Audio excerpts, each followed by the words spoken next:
Okay, it is Friday, June 6th, 2025. I don't think we've met on the podcast in 3 weeks, possibly. Could be.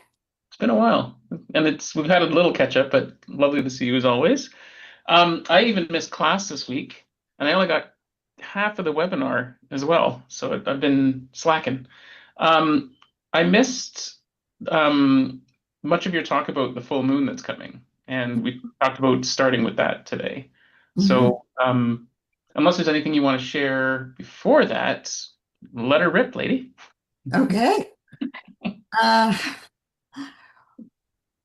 I did a presentation on the full moon. We have a full moon coming up on June 11th, and it's a different full moon than usual. It's called a lunar still moon. And it's a still moon because it of the angle of the Earth and the moon and their tilt. It's a moon that is exactly at the middle of the of two eclipses. So we had an eclipse March 25th, and we have another eclipse on September 9th. And this one is right in between the two. And it is significant enough as a portal that structures like Stonehenge were constructed specifically to deal with the energies and the configuration of the energies on these lunar still moons, which occur once every 18.6 years. So, for a start, where were you 18.6 years ago? We're talking about 2007. Uh, Um, okay. so when I began talking about the full moon on Wednesday in my class, I had decided that I would do no research on it, that I would just look at the charts. In my experience of the way I read charts and the way I look at them, um, I do it as a social scientist, not as a regular astrologer. And I do it without going into it thinking I know anything. And actually, I come out of it not knowing much either. Um, when I was doing it in class on Wednesday, um, I got started and it was a download of the significance and the importance of what we're about to face. Hmm. Um, we are not living in regular times, and this full moon, which is aligned with the 27th path of intelligence in the Tree of Life. Um, in my class, I was talking and have been talking about the 29th path. So I'll talk a little bit. Um, I don't have oh, maybe I could put an image in. Um, The 27th path is between the splenic and the solar, right? As far yeah, as I'm thinking that maybe I can grab an illustration and just move it into my document so that I can illustrate what I'm talking about. cool. Um, Can I ask you a question while you're looking that up? sure. Stonehenge, when you mentioned like, was it built to harness the energy? Was it meant to uh protect from the energy? Like what's the history on that?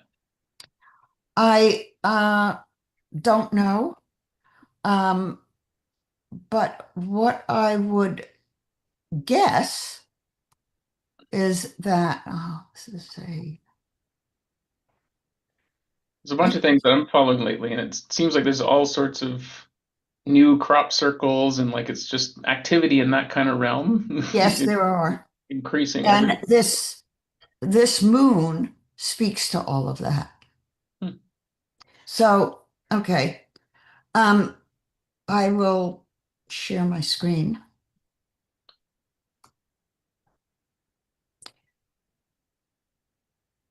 Can you see my screen? I can. Yep. Okay. These are the four worlds.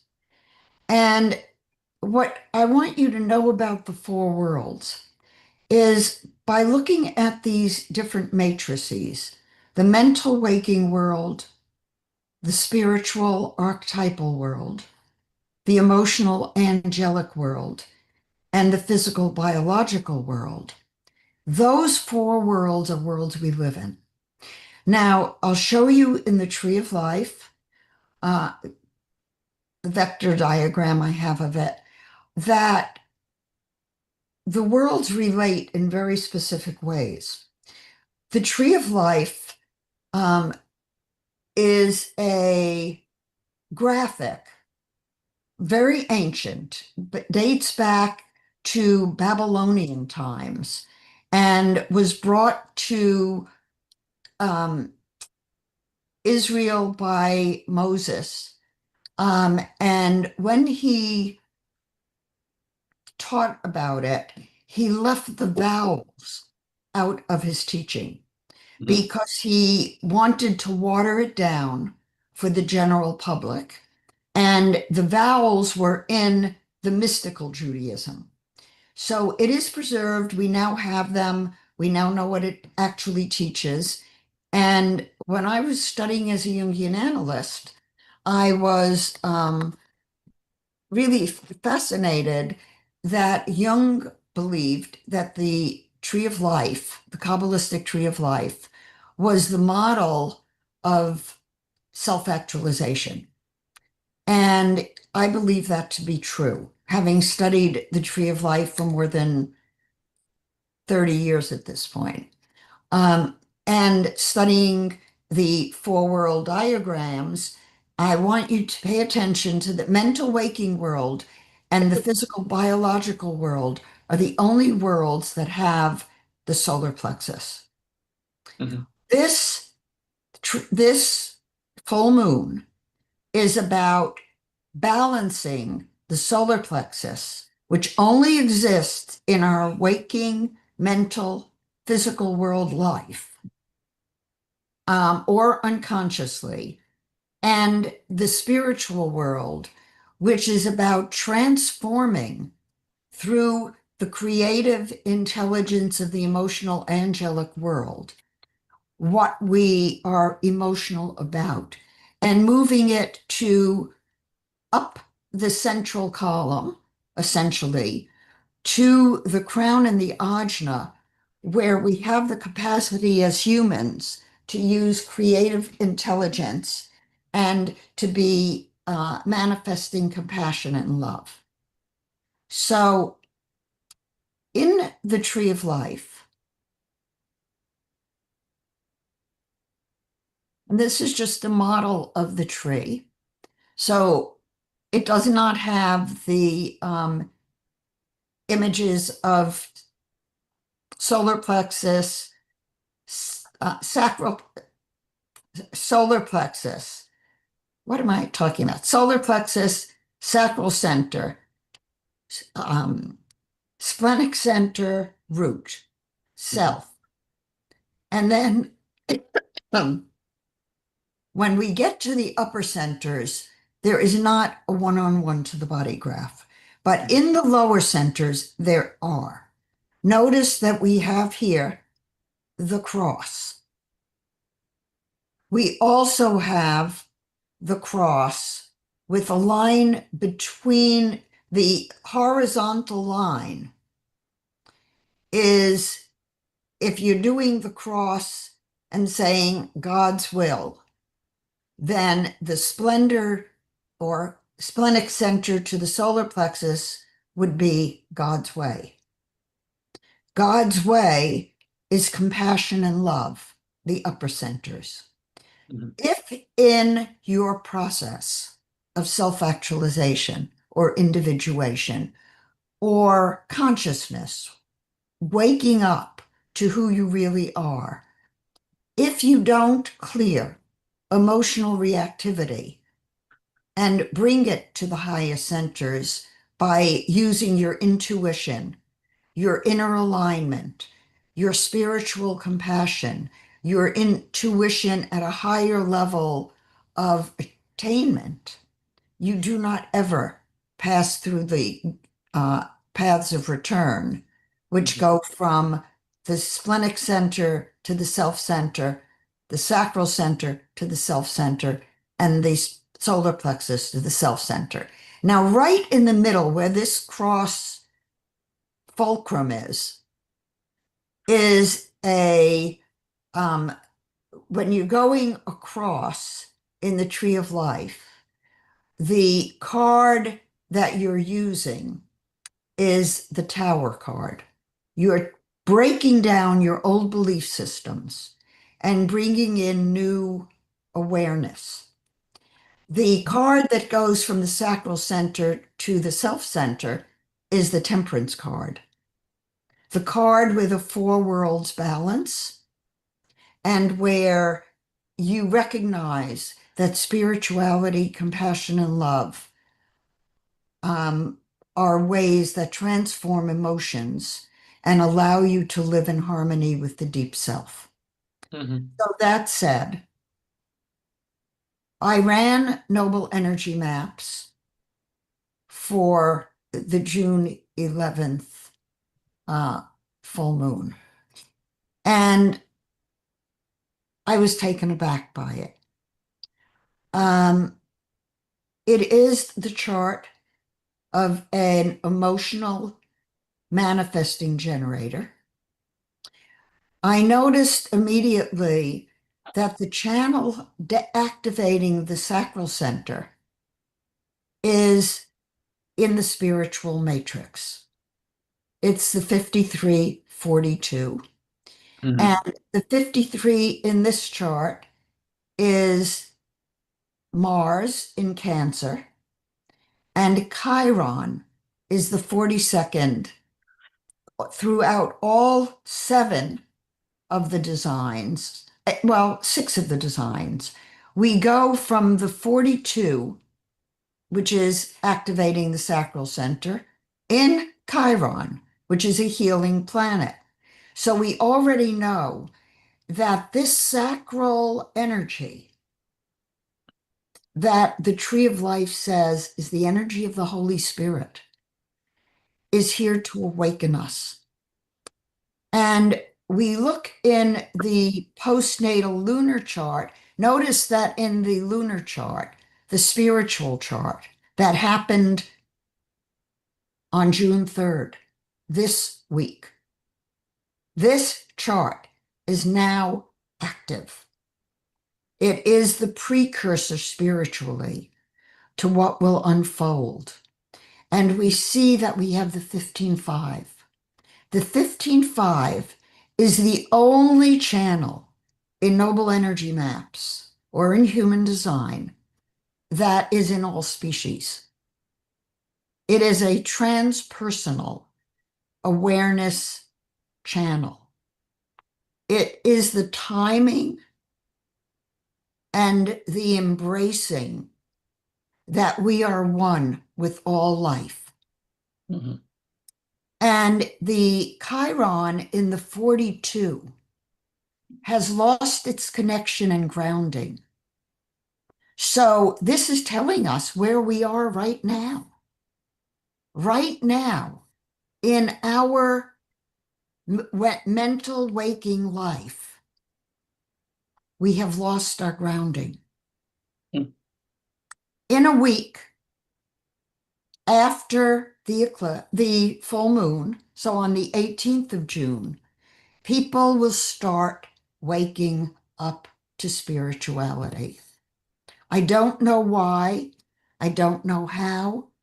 Um, I would not be surprised if it is the time when disclosure happens.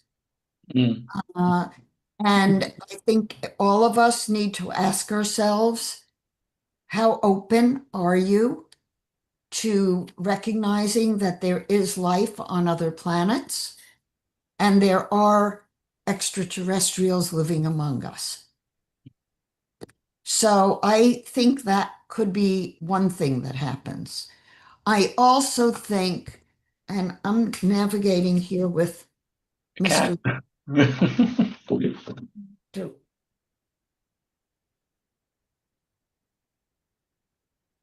hold him. So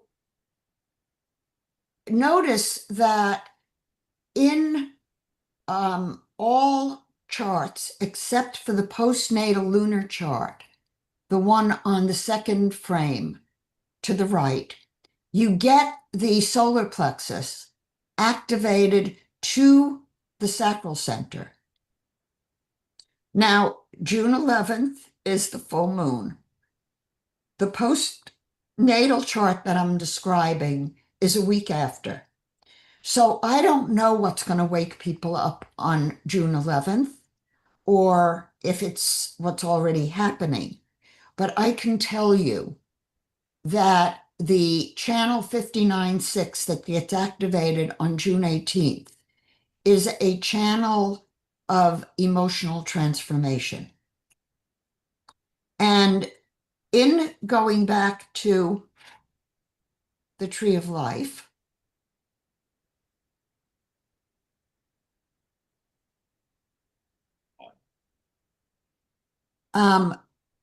when we look at the sacral center and we go to the root center, in the body map, there are 3 channels. Now, what the Tree of Life teaches is that the Holy Spirit lives in the sacral center. You're on Zoom, right? Okay. And that we incarnate into 4 worlds. And those 4 worlds are worlds we live in a body. But we are in a body, and then when we begin to move, so this foundation or sacral to root is called the administrative intelligence. It then moves up, and it is called the perpetual intelligence. And we are shown using tarot cards and with 3 channels in the body map. Why are there 3 channels only? The outside channel is the creative intelligence, the emotional angelic world. And it's called a channel of judgment, work on what has been spoiled. We are working on aligning ourselves spiritually to truth. And this full moon is about waking up to truth. Truth within the self, truth within our life, truth within the planet. The middle channel in Noble Energy Maps is in the spiritual world. It's the channel 3928. The outside one that's in the emotional angelic world is the 5818, work on what has been spoiled, judgment. The middle channel is the 3828, and it is a channel that gives us the sense in our body, instinctively, are we in the right place? Are we in danger of spiritually losing our identity? It's usually not conscious. It's spiritual. And in our culture, in Western culture, we have not honored spirit sufficiently, in my view. When I was in graduate school and my children were quite young, 2 and 3, And I knew that even as a developmental psychologist, knowing intellectually all about developmental stages and critical stages and were the kids doing the right thing at the right time developmentally, and there was no sense about how do you connect with your children's soul when they're going through the terrible twos and you're overloaded. And it's that channel of honoring the soul, not just of yourself, but of everyone around you. And in Western culture, we're so busy with the mental waking world. Now, notice there's the emotional angelic world. Now, that has a relationship to the mental waking world. The middle channel, which is spiritual, also has a connection to the mental waking world. And the third channel, the 5432, is a portal bridge. And why do I say that? Because it is in the physical biological world, with the 54 being a gate in the emotional angelic world. So when I read that with the information of the Tree of Life that says this path of intelligence is about remembering that we are incarnating beings and that we are here not for the physical body, but that the physical body is the vehicle through which we can manifest our spiritual presence.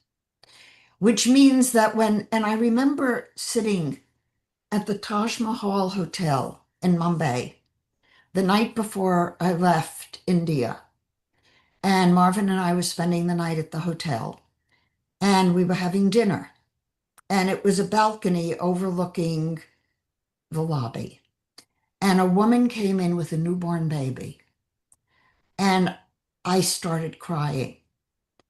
And even now, when I picture what I saw in that baby's aura, was so painful for me. Mm. That baby felt so limited in consciousness. It was as though that baby's consciousness was squeezed into not being able to fully express itself. And clearly my heart went out to it. And it reaffirmed for me that for my children, certainly, and remembering back, which just came to mind for my nieces when I was in college, and I lived on the second floor, and my married sister lived on the first floor. So there were two apartments, and my nieces would come up while I was studying, and they would cry to me. And they were maybe, how old were they? 6 and 7 or 5 and 6.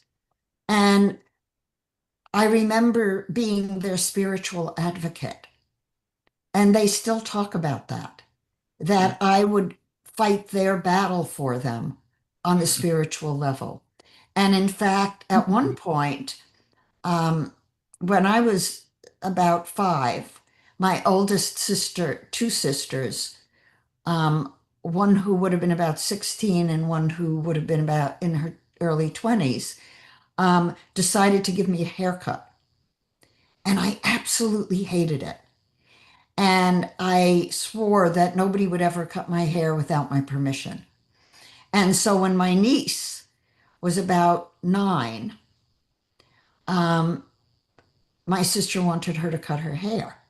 So I gave her sanctuary in my apartment, um, and kept her there until my sister promised not to cut her hair. And she still talks about it to this day. So in this route to the splenic center, through the 5432, it's telling us that one of the ways in which we need to master that channel, that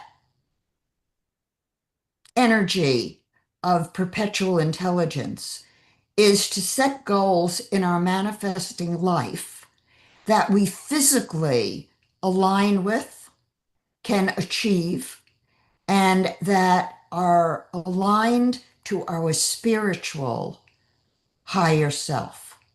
The 54-4 is a gate that Ra always said was the most mystical gate in the body graph.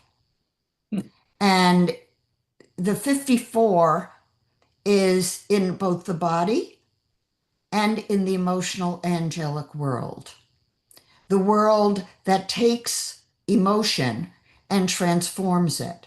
So, one of the lessons of this route to the splenic center is about transformation. Now, notice in the body map for the eclipse, those channels are completely open, Mm-hmm. except where do you get, whoops, I meant to go the other way. By the way, those of you who are listening, I hope you like this video and subscribe Mm-hmm. and send it out to friends. This is an important um, full moon, and the more people we can get to understand its significance, the better the planet will be. So I want you to note that there are 3 channels from the root to the splenic center, 3 from the sacral to the root, and you have openness, openness, openness. Nothing in any of the emotional chart or the physical charts that are being activated. So, what we really have is that we are being asked to bring spirit to our waking life. Mm-hmm. Take and spend the next 2 weeks for certain, and then the next 3 months clearing emotional baggage. Um, in the spiritual world, we are here to connect with all beings. And we're being told we're here to do it spiritually on this full moon. Notice that on the 18th of June, you get the spiritual connection back, and you get a channel activated again. It's always there, the 27, which is, where is it? It is Venus, and it is a very important line because it has to do with caring for those who come, those who are in our life, and those who we can protect in the society, in the world, in our life. And notice also that the in the spiritual design, we have the 17, we have the 8, that's 2. We have the 15, that's 3. We have the 53, that's 4. We have the 42, that's 5. We have the 27, that's 6.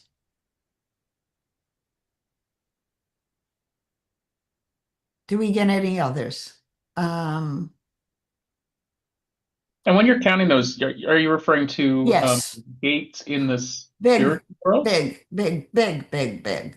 Right. On June 18th, we get the 12. The 12 is in the spiritual design. The 12 is about communication. The 12 is the breath. Breathing meditations over the next 3 months. Very important. Now, notice that a week after the full moon, the 6:59 turns on.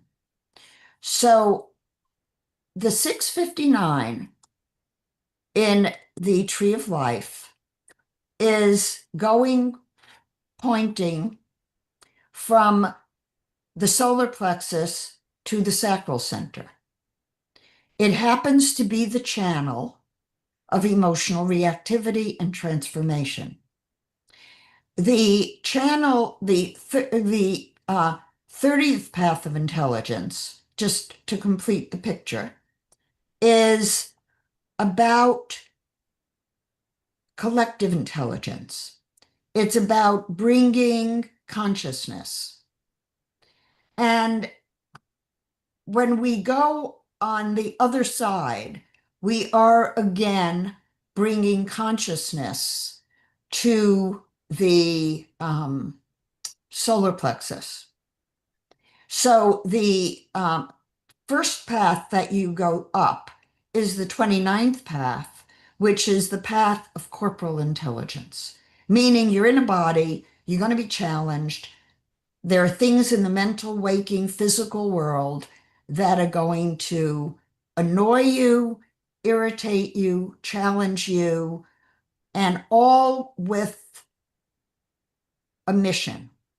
The mission to bring you into conscious awareness, where you no longer are challenged by the challenges of the mental waking world. They are there for you to learn from. They're there for you to master. So going back to the charts, you can see that we have the 6:59. We don't have a lot here from the root to the solar plexus. So let's look at the composites. That was In the going to be my question composite, too. I'll make it bigger. Can I ask a quick question? And then I'll show you a little of the astrology, and you will get a huge message about all of this. Okay. So in the composite, now here's what we know so far. On the June 11th, this will be the chart. It will be the natal integrated vehicle approach to life. On June 11th, what this chart is going to be telling you is that you are a spiritual being in union with the consciousness of every other spiritual being in existence. It tells you that using your breath to monitor your stress level could be very important. It is going to be a time where you're going to pick up in your body what's going on in the planet. Now, I know, and all of my viewers here know, that as of today, which is June 6th, very interesting. It was Jung's birthday on June 6th. Okay.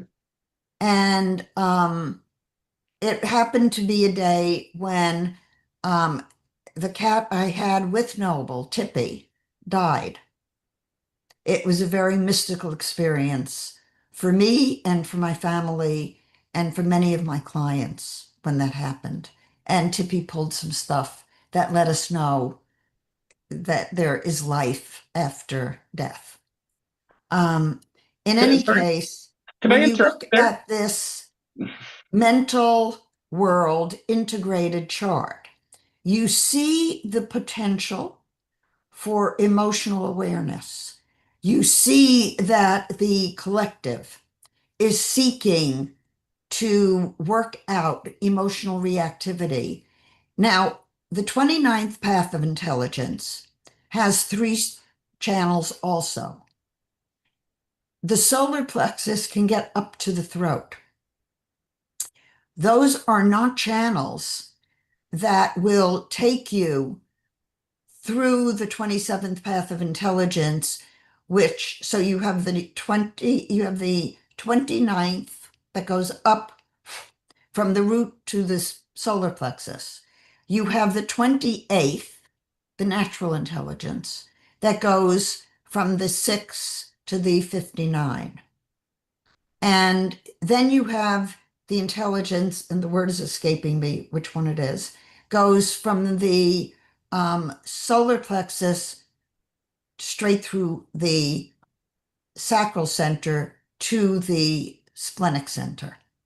It is within the sacral center that you must transform, or you can have a route that goes differently. So when we look at the postnatal chart, notice that the solar plexus, so this chart is June 18th. The bottom chart is, let's see what the date is, September 11th, 2 days after the next full moon. That relates to this full moon. So this eclipse, full moon, let's get to the chart and I'll show it to you. Sean, are you following all of this? Yeah, can you hear me okay? You're muted. Weird. Can Sean, you hear me now? I can't hear you. You can't hear me at all? Now I can. Weird. Yeah, because I was a couple times I wanted to ask you a question and it seemed like you couldn't hear me, so that was strange. Um, yeah, I'm definitely following along. Um, I have a whole bunch of questions. One of them we can save it for later, but I was watching the timer in Zoom, like it shows how long we've been chatting, and right at 1 hour, 11 minutes, and 11 seconds, you started talking about Tippy the cat. So Oh I want to my God, you just reminded me. I want to hear those One- stories. oh, wait a minute. 136, 154. Oh, thank you for reminding me. Okay, I was trying to record when I did this chart on Wednesday. I'm just going to share my personal experience. sure. I hadn't done any research on it. When I've listened to astrologers talk about events or political things, there's always a bias. And so I wanted to look at the chart with no bias. And it just so happens that Pluto is now 3 degrees of Aquarius. My Venus is 0 degrees of Aquarius. My ascendant is 4 degrees of Aquarius. So Pluto is hitting my first house chart right on. Well, when I was talking in class on Wednesday, um, there was so much of a download because I could barely speak fast enough for what information I was seeing in the charts. And because they were so powerful, I really was out of my body and not at all,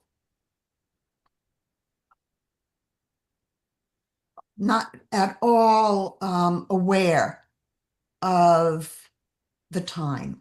So I glanced at the time, and the first time I glanced at it, it was 1:36. So that adds to a 10. Yeah, 1 + 3 + 6, yeah. And then the second time I looked at the clock, it was 1:54. Also adds to a 10. Right.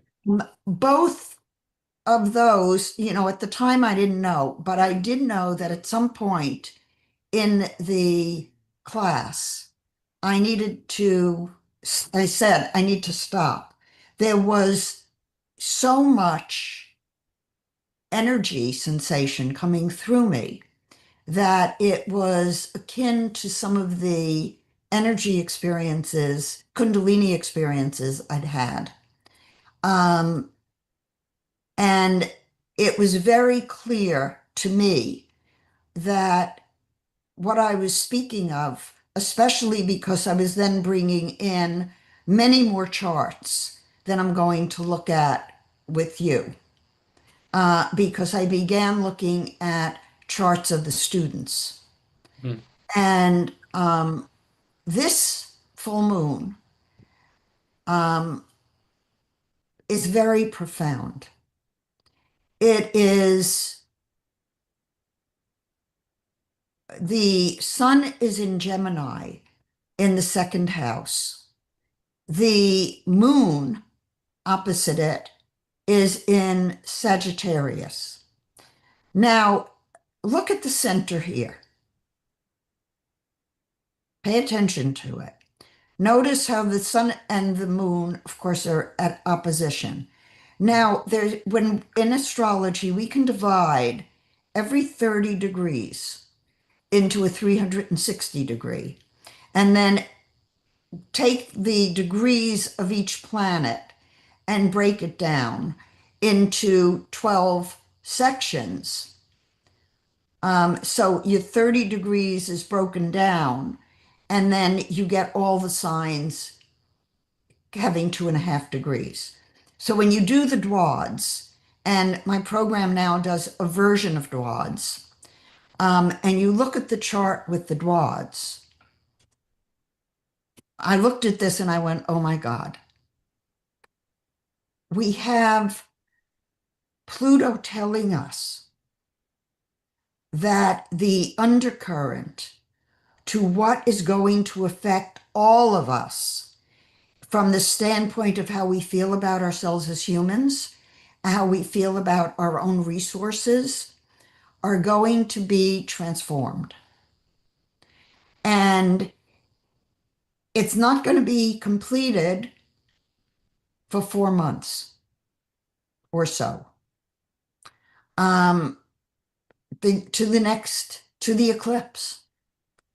And the moon is right here in the fourth house, conjunct the Dwad ascendant, and the fourth house is the core of our being.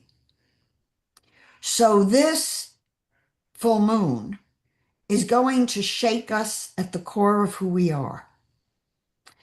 The third house, which is communication, it's how we see ourselves and how we talk to each other and our early conditioning and our communication skills. I see that as opening up.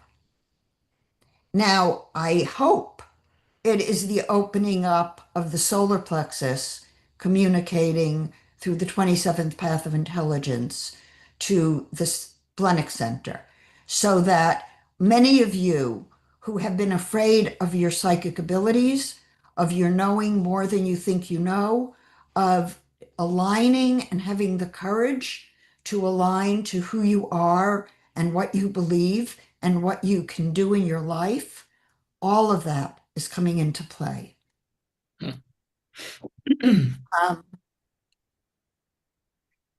Now look at this is the Dwad chart put into its own wheel. What do you see? I still struggle with how to describe what I'm seeing or intuit, but It's a square. It's called the mystic square. You do not get this kind of, you have the North Node in a sextile, which is a nice aspect to the moon, to the Chiron Sun conjunction. Remember, it was in the 10th house in the natal wheel of the full moon, But when we look at the undercurrent of that energy that is impacting all of us on the unconscious level of who we are, it's about redefining relationships, not just personal relationships, but it's Chiron with our soul, with who we are. What is our contract with who we are? This is legal contracts. Mm-hmm. I know when I came in, and my first memory is of seeing auras, I protected that at great expense from a personality level, but I would not let that go. And I knew that when I was a kid, I was going to get a PhD, so what I did and knew could be credible. And that was my motivation. But more importantly, I got this guy, Noble. Mm-hmm. Noble Energy Maps, Noble Sciences, Noble Energy Wellness. I knew when when I first moved to Chicago for graduate school, we lived in a high rise. And the following year, I managed to get an apartment, a rent controlled apartment near the university in Hyde Park. And I wanted a cat. And my downstairs neighbor had a Siamese cat. And I didn't know anything about cats. I'd never had a cat. My mother did not like cats because she was allergic to them. So we lived on the third floor, walk up.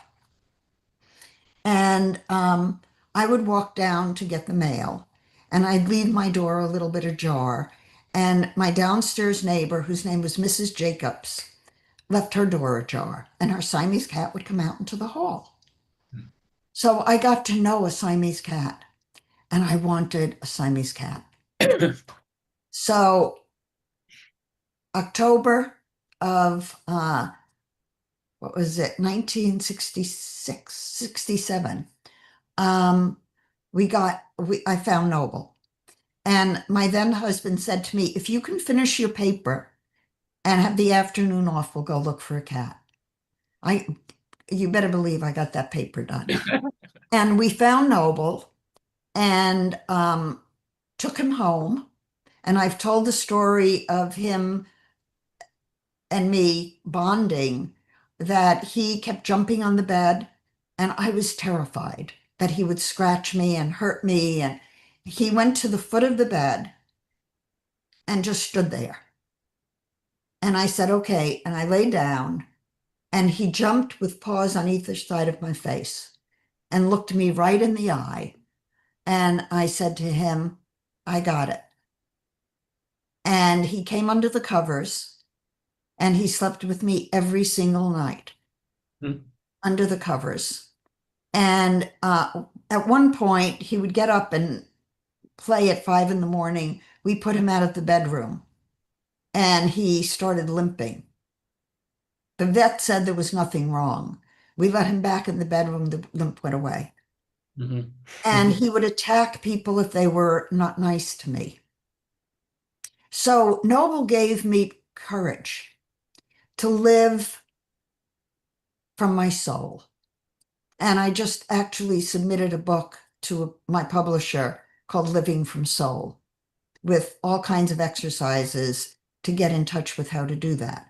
But this full moon, with the moon on the ascendant in Leo, we have two fixed signs, one in air and one in fire.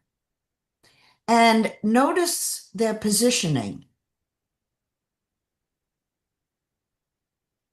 You could say this is, and the solar plexus.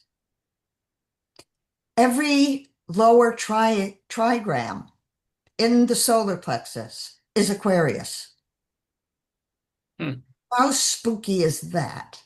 But what I wanted you to see is this square. So we have the North Node in a nice relationship to the Sun in Chiron, and we have Mars in Gemini in a nice relationship to the midheaven in the third house. So the midheaven in the natal chart is Capricorn. And in Capricorn, we have 3 degrees of Aquarius.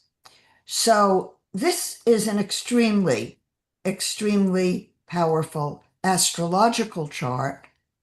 I didn't do all of the astrology for all of the noble energy maps, but suffice it to say, by looking at the configuration of it, there is no way that you can miss that this is about balancing the solar plexus and the splenic center.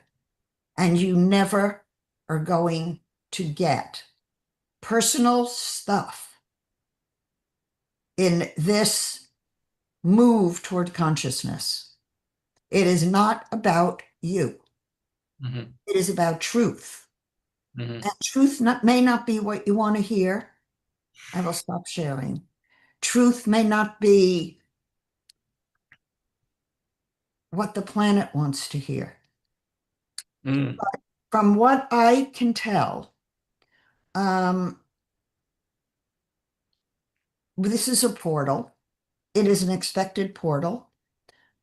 People have been talking about it. Um, we are at a critical fulcrum, and this full moon is telling us we can go toward war or we can go toward peace. And there are many politicians on the planet who like war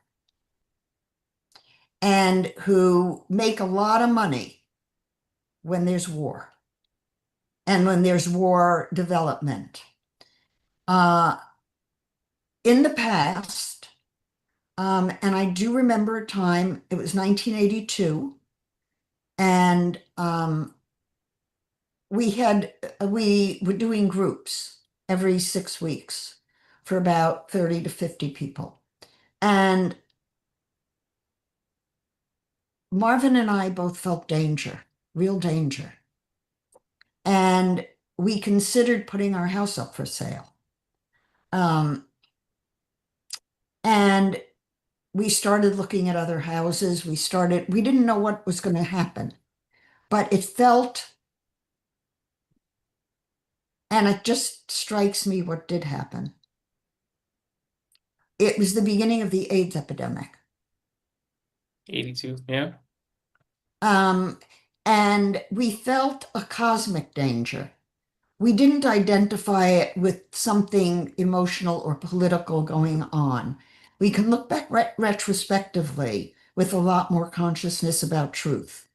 And I would recommend that all of you listening or all of you who are watching the video think about where you were then, if you were born, and what was politically going on, and what was truth and what was manufactured. And back then, Marvin and I were considering putting our house up for sale. We didn't know where to go. It felt cosmic. And then all of a sudden, it shifted and we felt it shift and the danger was gone. And I read that right at the time we sensed the shift was when the extraterrestrials dismantled some nuclear reactions, Mm. nuclear reactors that were in danger. Um, they have done that several times, dismantling nuclear reactors and preventing nuclear fallout.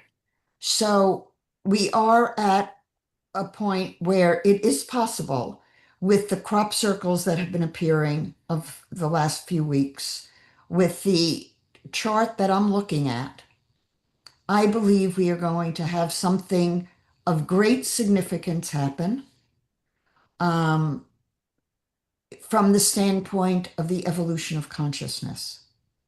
So I would hope that all of you listening dedicate the next 3 months of your life to transforming any remaining baggage you have on the emotional reactive scale to truth. And the truth may be brutal. It may hurt. Um, I wrote a chapter in a book called The Other Side of Divorce, where I went back and looked at my marriage and my divorce. And what I found in it was that my first husband and I loved each other. We were really a great team when we were in graduate school. But when we finished, our values had diverged. And it no longer was honoring our mutual independent souls to try to push each other in a direction that was wrong for the other person. One of us would have had a compromise. And I had the courage, because of Noble, to stay aligned with spirit. So, for those of you who don't know the tree of life, who don't know really what I'm talking about in terms of the 27th path, we live, all of us, in a culture. And the mental waking world has us behaving in certain ways. Now, one of the things I meant to say in class yesterday that I didn't say is that um, in my graduate studies, I was trained as a cultural anthropologist, as well as a psychologist, as well as four worlds. In all societies, um, Aborigine societies, ancient societies, there was always rites of passage. Those rites of passage correlate with critical developmental markers in a person's development. Saturn returns, Chiron return, the phases of Saturn, 7, 14, 21. The Erik Erikson came up with stages that go from infancy through age 21, maybe 28. But we know that development continues to occur throughout the lifespan. So, from a understanding in Western culture, we do not have traditional ceremonial rites of passage. We have in the noble energy maps, the week after birth used to be baptism. It is in Judaism the bris, where you mark a time when the baby's about a week old. And where did that come from? It came from the belief that the soul was not anchored within the baby's body for the first week of life. Why? Because in ancient civilizations, babies died in the first week of life.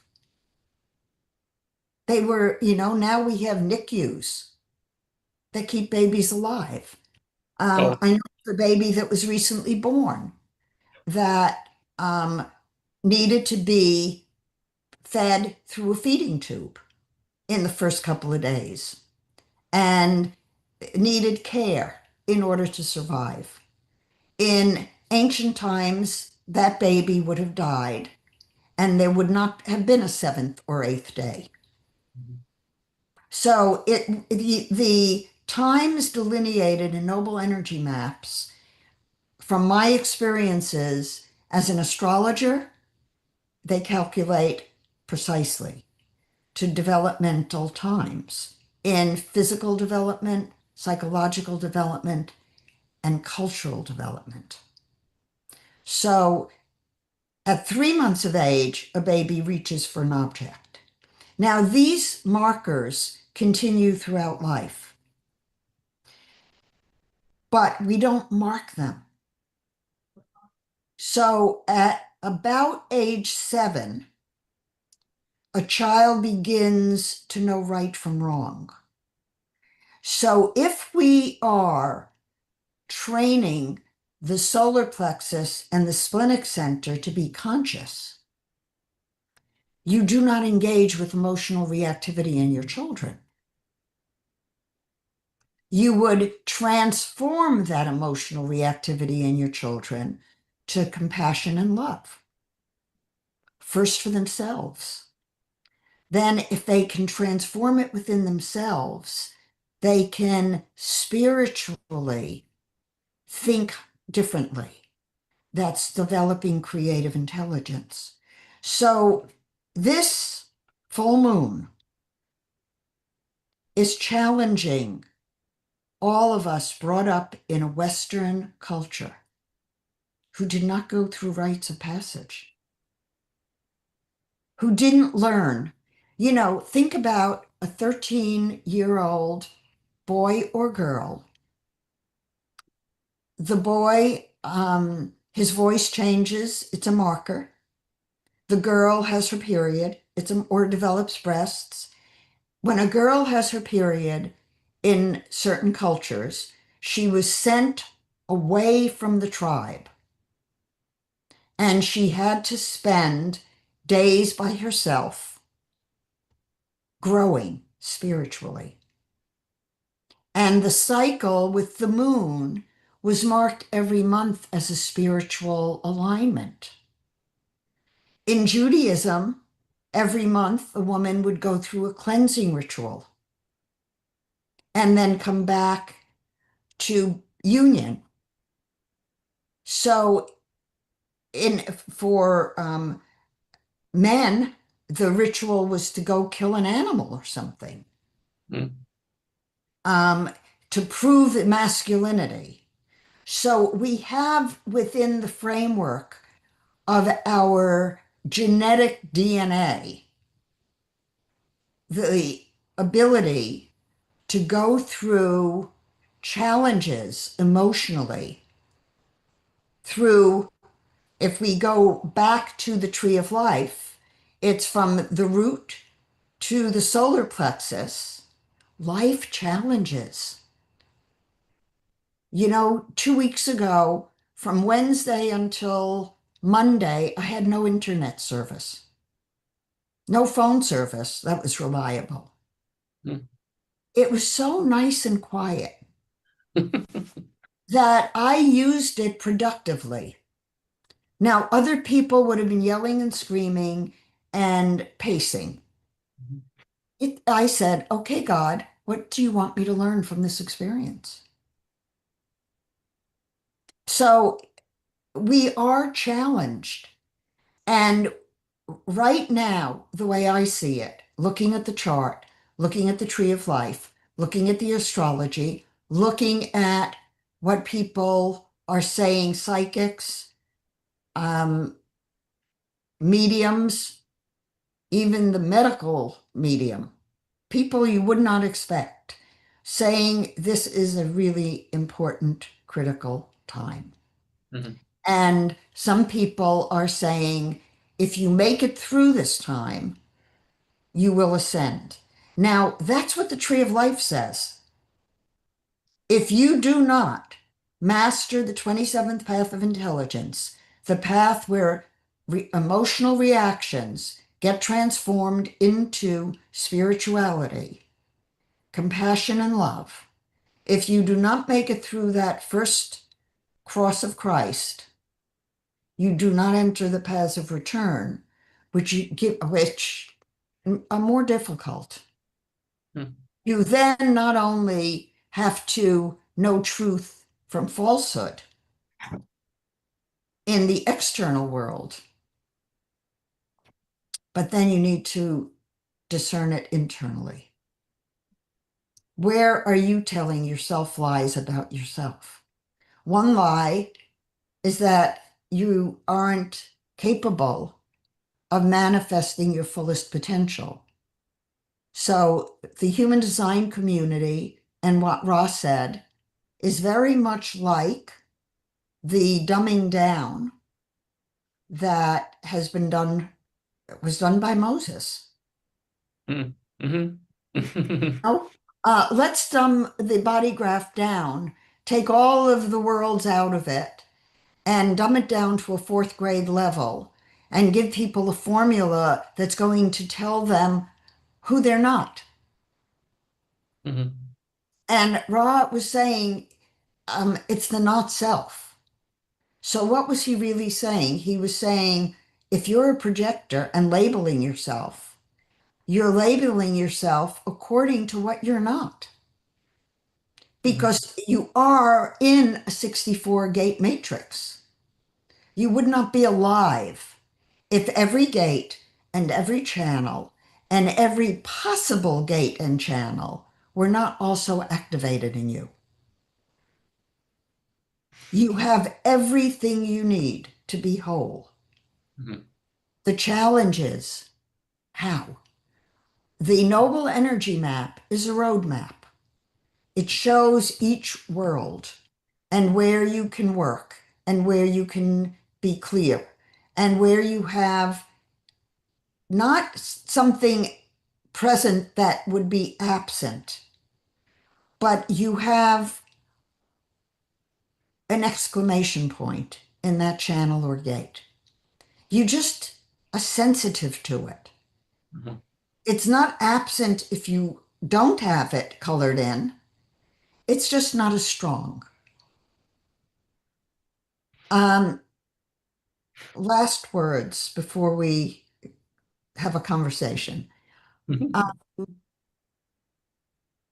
all esoteric literature says none of the forces impacting you, be they cosmic or personal, determine who you become.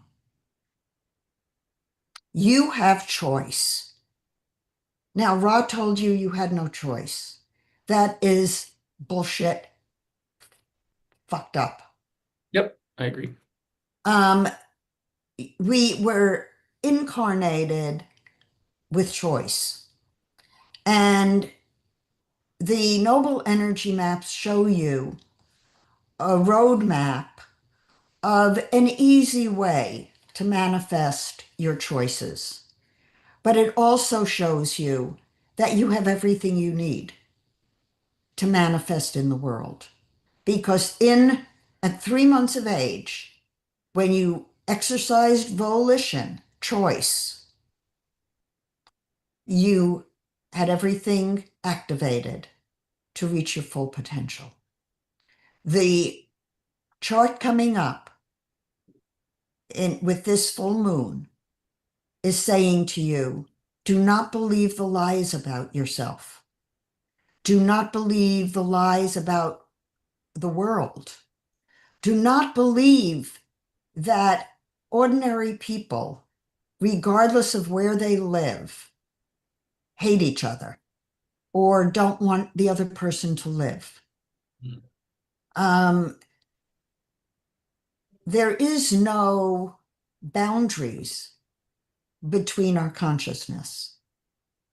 And this full moon tells us to open to it.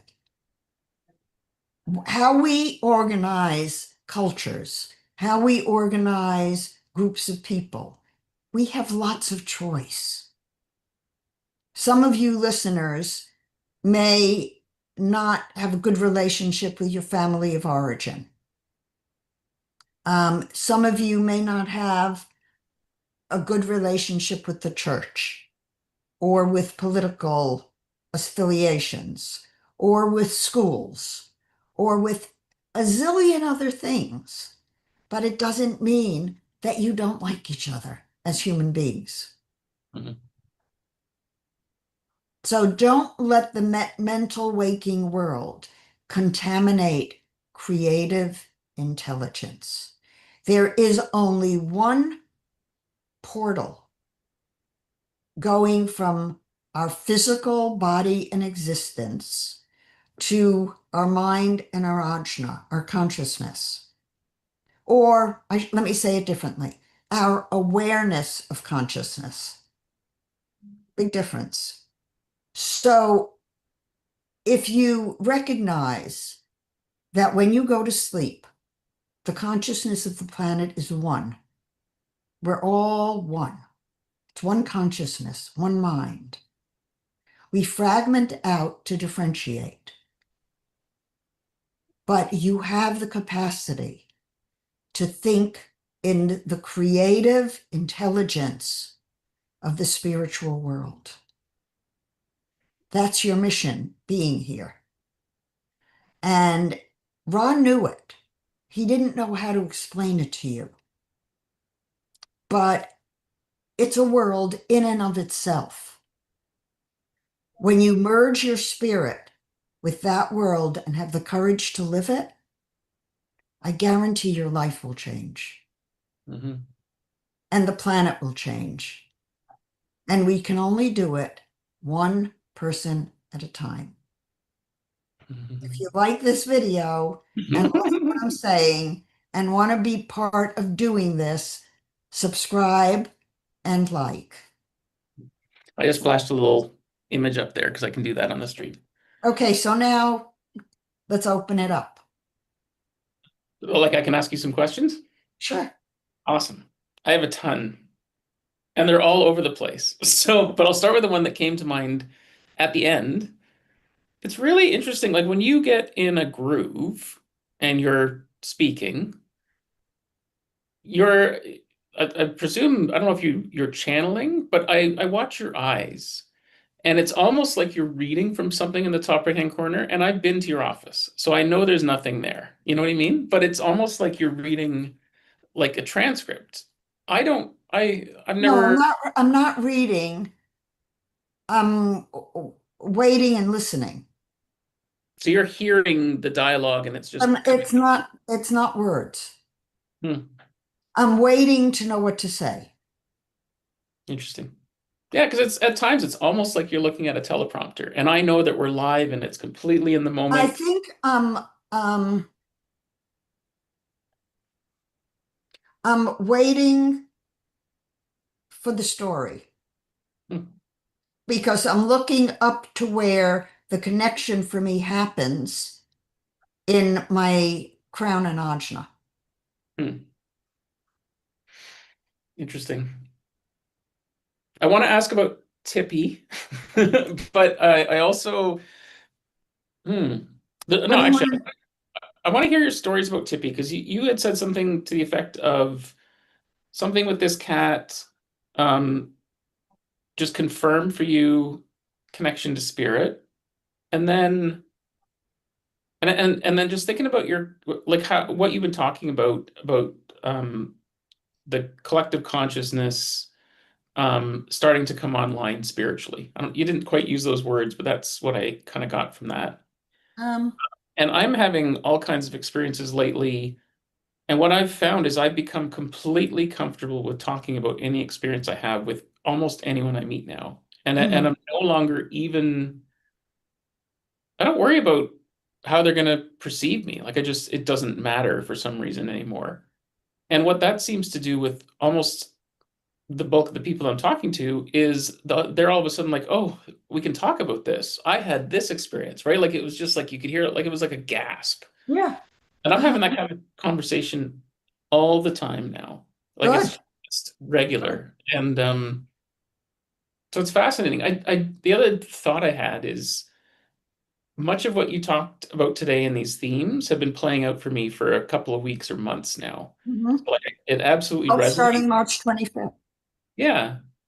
But a little part of me also feels like I've had a advantage or cutting edge by being talking to you this whole time because it's always been kind of the conversation, but I feel like I'm not even just being made aware of it by you today. It's that I'm in the thick of it and I'm blazing through it. Yeah, it's just been one thing after Well, another. for many people, the truth will set them free. Hmm. And the truth is, we're spiritual beings. I mean, Osho said it beautifully. He said in one of his later lectures, and it was called The Goose is Out. Hmm.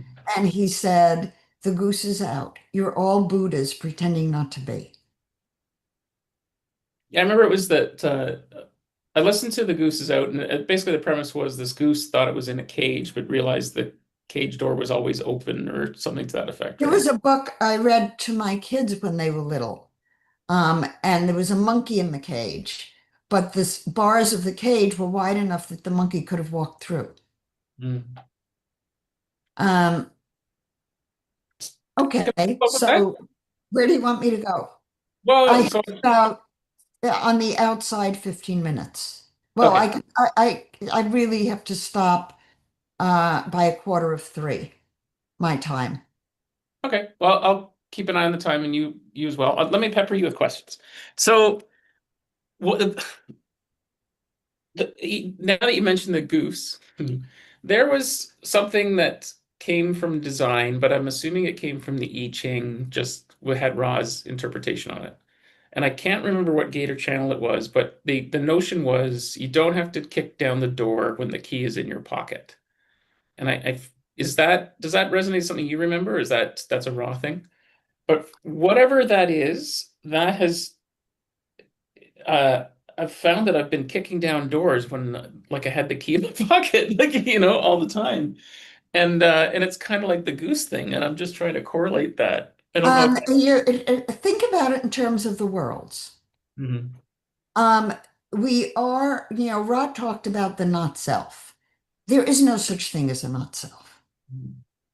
Um, if you're living and you're not honoring your spirit, you still have a self.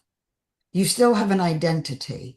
You're still living in a way that has accommodated what it is you were exposed to. So, what we want to bring in is spirit. We want to bring in permission to tell the truth. And the truth is, we're all capable of realizing our full potential by the time we're 3 months old. And we have choices, and we've made choices. I made a choice to continue seeing auras when nobody in my family, when I was a child, when I was an infant, knew I was seeing auras or could tell what I was responding to. So, for whatever my innate intelligence was, I didn't stop seeing them. I stopped communicating that I was seeing them. Mhm. And I stopped responding to the aura data because nobody would know what I was talking about. Mhm. Now, I gained a lot of confidence after my Kundalini experiences um, because I was a psychologist. And I would see in somebody's aura an age at which something happened. And I'd say to them, What happened to you when you were such and such age? And they would go white and they'd say, How did you know? So I began to know energetically when I was seeing truth and when I was not seeing truth. Mhm. And it has a different frequency. Mhm. Most of the time in day to day life, it's not about truth. There's no truth to the color you wear to another person. There might be a truth to it to you, but you should not be judged for it. Mhm. I'm just gonna go with always what pops into my mind, but just how you said that. I'm just going to sound like I'm a bit splather, but um, someone the other day said they saw someone that looked just like me. And in my mind, I'm like, really? Another dude with a purple mohawk? Like I jumped to what would stand out the most, right? And they're like, no, he's got normal hair, but he's got the same facial expression as you. And I was so stunned by that for some reason. Like to me, it just like the way my mind So works. it's okay, but look at it from the world standpoint. You Mhm, looked as though somebody who looks at you, looks like you, must look like you in the mental waking world. mhm, But whoever it was saying to you, somebody looked like you energetically. mhm. And which would you rather it be? Oh, the latter. But it was a mind fuck at the time. I was stunned. Okay, but that's an example, Sean, of when you say, okay, God, what am I to learn from this? When you're taken aback, when something like my internet going down for what, 5 days, 6 days, Too long. too long, 7 days, almost a week. Yeah. Um, what's there to learn from it? I accomplished a whole lot. Hmm. But you know what? You know what's interesting is it's like time is slowing down, and I'm certainly not emotionally. My emotional things are very short now, but I even in that moment where they didn't mean my mohawk, I realized that my face made this like kind of like because it just completely short-circuited. And then they responded to my face. Like it was almost like I could almost sense they were going like, you calling me a liar or something. Like it was, I realized like, Emotional oh, reaction, yeah. emotional, because the truth wasn't being dealt with.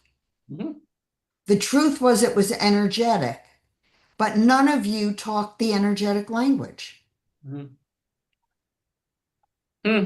Yeah. The other thing that's going on for me a lot is I seem to trigger just about everyone just by trying, at this point, trying to be honest and be me. And I think part of it is that I'm not I really feel like a lot of the emotionality in me is gone, and it's actually bothersome to the other person. Either it's they're used to knowing how to trigger me and the tactic doesn't work, or because I'm not emotional, it's off-putting. In general, I have lots of uncomfortable conversations, but a few days later, the person is purring like a kitten around me. Mhm. In fact, a couple at pickleball where I just kind of they were in my face and I just said one thing, and it was like a car accident at the time. Like they just it was like they hit a wall, and they weren't talking to me and they stormed off. 3 days later, they were like cozying up to me and wanting, it was this strange. And partly I was like, old me would have been like, oh, fuck you. You just like completely flipped me off. You behave poorly as far as my So you're interpretation. learning how to live in your spiritual world, Yeah. in your It's emotional, actually the emotional angelic world. Mhm, Different world, but it still takes you out into the world. mhm. Yeah. I'm going to need to stop. Yep. I will tell you about Tippy next time. Just remind me. Okay. I think those are the stories, and I think this is why consciousness is rising, is people are sharing stories on mediums like this, and there's not enough that people can do to block it, to just say, oh, that's a thing. That was a thing for me, and then the conversation opens. So yeah, let's make sure we do that. Okay. Thank you. Awesome. I'm gonna hit the little